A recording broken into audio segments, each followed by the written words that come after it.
Hi, this is Aspi Bhathena from Car India magazine. I'm in Seefeld, Austria for the ICE driving experience with Audi, and we are driving the RS e-tron GT and the RS5, two Audis, one with an ICE engine and one with the electric powertrain. And we had some good times for the last 2 days. We've learning how to drift the car, slide the car. Now we're going to do a slalom exercise and try and do it without touching the brakes. Let's see how it goes.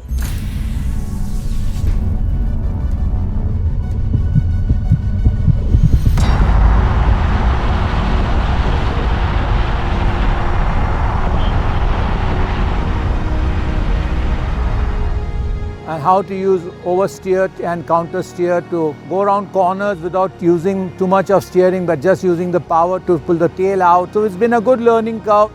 Driving on ice allows you to go sideways without damaging your car or the tires. It's in a confined space. It's not on public roads. It's a field which has been covered with ice.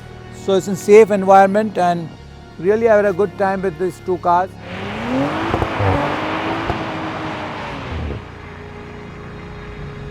And I would like to thank Audi India for bringing us here. Thank you.